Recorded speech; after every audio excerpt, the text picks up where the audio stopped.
Bem, essa aqui é a quarta aula dessa parte de economia monetária, que é economia monetária aberta, capítulo 8 do livro do William Scarpa, e nós vamos falar brevemente sobre os regimes de câmbio, né? Nós precisamos de uma nova curva de balanço de pagamentos, como nós vimos nas videoaulas anteriores.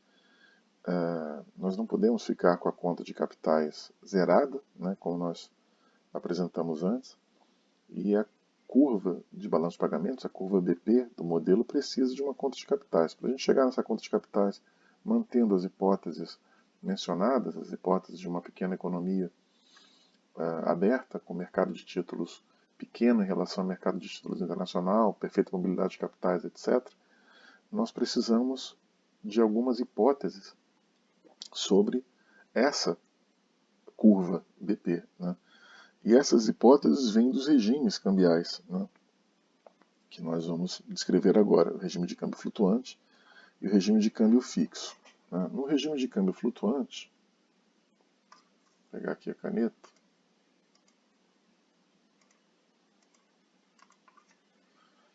o primeiro regime de câmbio flutuante, alguns livros chamam de regime de câmbio flexível também, né?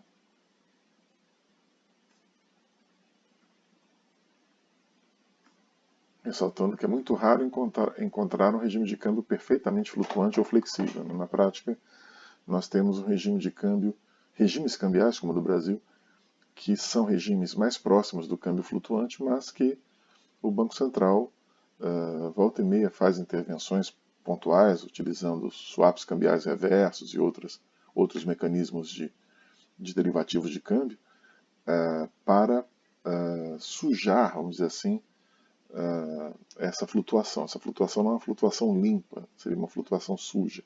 E aí o nome que se dá a esse tipo de câmbio de dirty floating, né, de regime de câmbio de flutuação suja, né, ou dirty floating, que é um regime muito usado aí no mundo, ainda mais pelos países como o Brasil, que adotam sistemas de metas de inflação. Né. Então aqui, as variáveis, nesse caso, as chamadas variáveis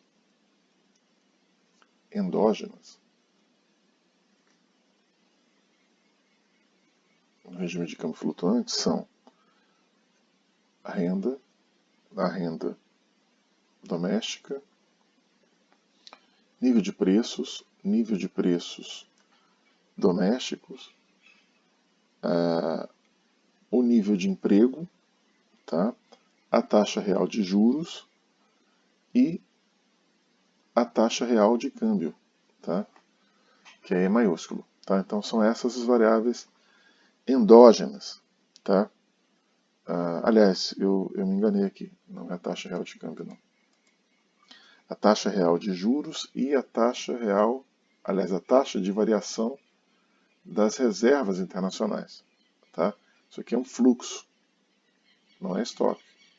Tá? Não é estoque de reservas, é fluxo. É a taxa de variação das reservas internacionais. São essas variáveis endógenas desse regime de câmbio. Aliás, eu me enganei de novo, peraí. Estava certo, me corrigi, mas né, é a taxa de câmbio mesmo. Taxa de câmbio real. Tá? São as variáveis endógenas, a taxa de câmbio real. Né?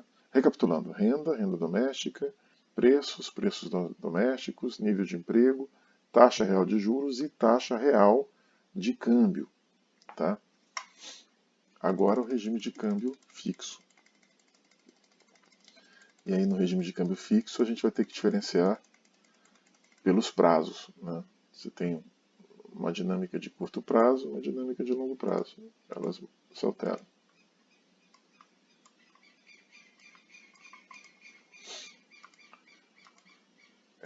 Então a gente vai ver agora o regime de câmbio fixo e as variáveis endógenas. Essa aula, como eu falei, é uma aula curta, né, que vai só descrever mesmo as variáveis endógenas de cada regime de câmbio. Então aqui a gente tem no curto prazo. No curto prazo, nós temos as seguintes variáveis endógenas.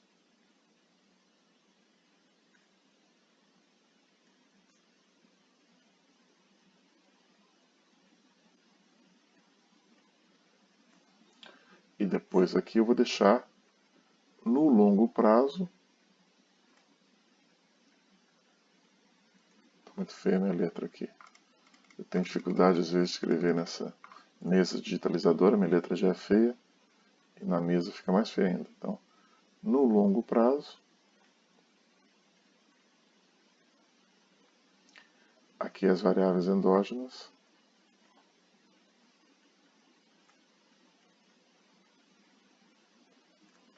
Bom, no curto prazo, as variáveis endógenas são, novamente, renda, renda doméstica, preços, nível de preços domésticos, nível de emprego, taxa real de juros e agora sim a variação, a taxa de variação de reservas, que é um fluxo.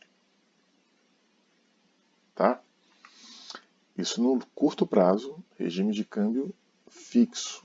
Câmbio fixo, né? Sublinhar aqui para a gente não esquecer. No longo prazo, as variáveis endógenas mudam um pouquinho. Tá? Você tem as mesmas variáveis endógenas, né? Estou repetindo, né? Aqui, só que o R é o nível de reservas e não a taxa de variação das reservas. Aqui é a variação no curto prazo das reservas internacionais. Aqui eu tenho um estoque. É o estoque de reservas que conta no longo prazo.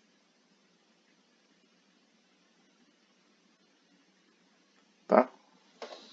Então a gente tem essa diferença aí que parece ser uma ligeira diferença, mas é na verdade uma diferença crucial. Né? No longo prazo, né, quando você tem regime de câmbio fixo, o que importa é o nível das reservas, né, o estoque das reservas. E no curto prazo, o que importa no regime de câmbio fixo é a variação, a taxa de variação das reservas. Tá? Como eu falei para vocês, esse vídeo é mais curto, né, e é só para mostrar realmente o regime de câmbio fixo. Não, tem o regime de câmbio...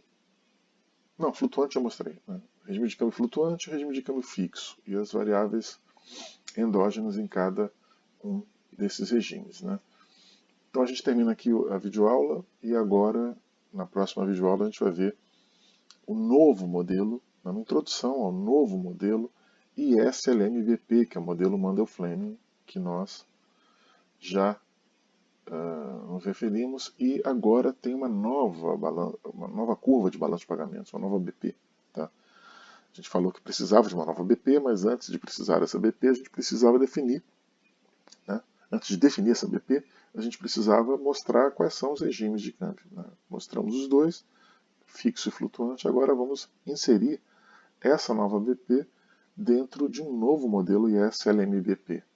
Tá? A gente viu lá em vídeos anteriores também que quando nós